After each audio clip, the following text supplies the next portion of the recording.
সর্বপ্রথমে মহান ঈশ্বরকে ধন্যবাদ দিই এবং সকলকে আরেকটিবার প্রভু যীশু খ্রিস্টের নামেতে শুভেচ্ছা জানাই। সকলকে জয় যীশু। আসুন আজকে যে আমাদের আলোচ্য বিষয় তা হলো প্রভু যীশু খ্রিস্ট তিনি বলেছেন, আমি তোমাদিগকে অনাথ রাখিয়া যাইব না। সে বিষয় নিয়ে আজকে আমরা আলোচনা করব। সেই কথা প্রভু যীশু খ্রিস্ট যা বলেছেন যে আমি তোমাকে অনাথ রাখবো না, সেই শব্দটা নিয়ে আজকে আমরা আলোচনা করব যে কি প্রভু যীশু তিনি আমাদেরকে বোঝাতে চেয়েছেন। সে বিষয় নিয়ে আজকে আমরা আলোচনা করব। তাই যতজন এই মুহূর্তে ঈশ্বরের সন্তানেরা আপনারা যুক্ত হয়েছেন, শুরু থেকে শেষ অবধি ঈশ্বরের বাক্য শোনার জন্য অনুরোধ থাকলো। আসুন আমরা এই সময় ঈশ্বরের বাক্য আমরা শুনি। যোহন তার 14 অধ্যায় 18 পদ, আমি তোমাদিগকে অনাথ রাখিয়া যাইব না, আমি তোমাদের নিকটে আসিতেছি। ঈশ্বর তার বাক্যে আমাদের প্রত্যেককে আশীর্বাদযুক্ত করুন, আমেন। আজকে আমরা দেখি আমাদের পিতা ঈশ্বর তিনি আমাদেরকে যে বিষয় বলেন যে তিনি আমাদের বলতে চান যে তিনি আমাদেরকে অনাথ রাখবেন না। এবং পিতা ঈশ্বর প্রভু যীশু তিনি বলছেন যে আমি তোমাদের নিকটে আসিতেছি, অর্থাৎ আরও তোমাদের নিকটে আমি আসার চেষ্টা আমি করছি। যতটা নিকট আমি হতে পারি ততটা নিকটে আমি তোমাদের নিকটে হব।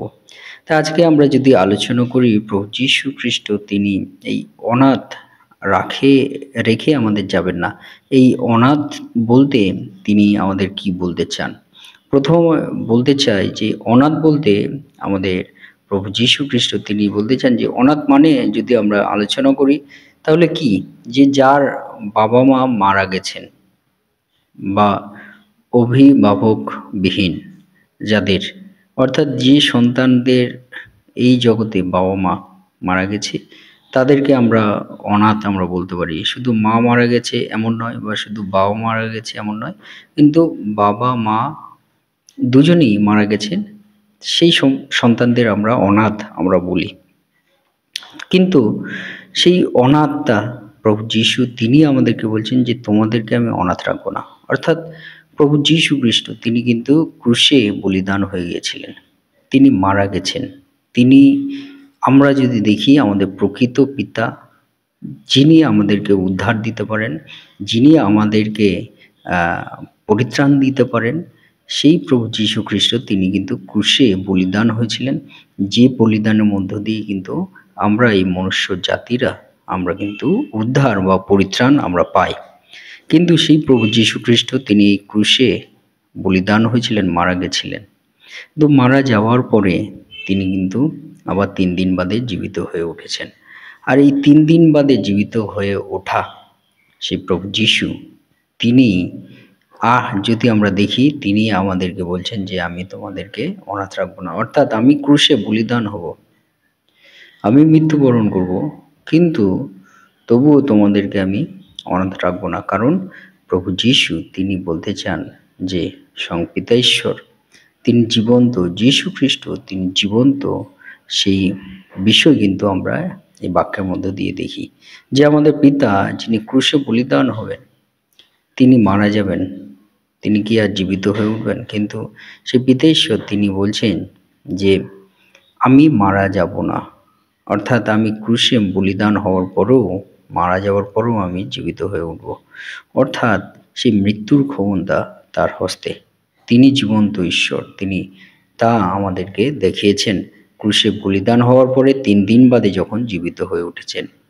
তাই আমরা দেখতে পারি যে প্রভু যীশু তিনি বলেছেন আমি তোমাদেরকে অনাথ রাখবো না। আর সত্যি আজকের দিনে প্রত্যেক বিশ্বাসী আমরা বলতে পারি আমাদের পিতা ঈশ্বর, আমাদের যীশু খ্রিস্ট তিনি জীবন্ত, তিনি আমাদেরকে অনাথ রাখেননি। এবং 2 নম্বর বিষয়, অনাথ মানে আমরা যদি দেখি যার বাবা মা তাকে পরিত্যাগ করেছেন, একদম পরিত্যাগ করে দিয়েছেন, দূরে করে দিয়েছেন। সেই রকমই একটি ঘটনা যদি আমরা দেখি, এদেন উদ্যানে পিতা ঈশ্বর যে প্রথম মনুষ্য আদমকে এবং হবাকে সৃষ্টি করেছিলেন, সেই আদম হবা তারা কিন্তু একটা সময় তাদেরকে পিতা ঈশ্বর পরিত্যাগ করে দিয়েছিলেন। কেন? সেই এদেন উদ্যানে পিতা ঈশ্বর বলেছিলেন এই সৎ জ্ঞানদায়ক বৃক্ষের ফল কিন্তু তোমরা ভোজন তোমরা করে না। আর সমস্ত কিছু তোমরা ভোজন পান যা কিছু তোমরা খুশি তোমরা করতে পারো, কিন্তু সেই সৎ সৎ জ্ঞানদায়ক বৃক্ষের ফল তোমরা ভোজন করো না। কিন্তু সেই হবা, নারী হবা এবং সেই পুরুষ আদম, তারা কিন্তু সেই ফল ভোজন করেছিল, ঈশ্বরও অমান্য করেছিল, ঈশ্বর তাকে পরিত্যাগ করে দিয়েছিল। এরকম ঘটনা ঘটেছিল। কিন্তু আজকে আমরা যদি দেখি যে পিতা ঈশ্বর তিনি আমাদেরকে অনাথ রাখতে চান না। তিনি অনাথ মানে আমাদের, আমরা যদি দেখি বাবা মা তাদেরকে পরিত্যাগ করে দেয় যাদেরকে তারা অনাথ, সেই রকম প্রভু যীশু তিনি আমাদেরকে বলতে চান আর তোমাদেরকে আমি পরিত্যাগ করব না। যীশু খ্রিস্ট তিনি বলছেন যে প্রতিদিন আমি তোমাদের সঙ্গে সঙ্গে আছি। তাই যতজন ঈশ্বর সন্তানেরা আপনাদেরকে পিতা ঈশ্বর বলতে চান আর পিতা ঈশ্বর তিনি আপনাদেরকে অনাথ রাখবেন না। সে বিষয় তিনি মনে করিয়ে দিয়েছিলেন যে এদেন উদ্যানে আদম হওয়ার কি হয়েছিল, পরিত্যাগ হয়ে গেছিল, কিন্তু প্রভু যীশু খ্রিস্ট তিনি এসেছেন আর অনাথ রাখার জন্য নয়। তিনি যুগ থেকে যুগান্ত পর্যন্ত প্রতিদিন আমাদের সঙ্গে সঙ্গে আছেন। স্বয়ং প্রভু যীশু খ্রিস্ট তিনি এই বিষয় কিন্তু বাক্যের মধ্য দিয়ে আপনাকে আমাকে আমাদের প্রত্যেককে তিনি বোঝাতে চান। এই অনাথ শব্দটি আমাদের জীবন থেকে মুছে দিতে চান, কারণ প্রভু যীশু তিনি প্রতিজ্ঞাবদ্ধ হয়েছেন যে প্রত্যেকটা দিন তিনি আপনার সঙ্গে সঙ্গে আছেন। যেসব সন্তানরা ঈশ্বরকে বিশ্বাস করেছে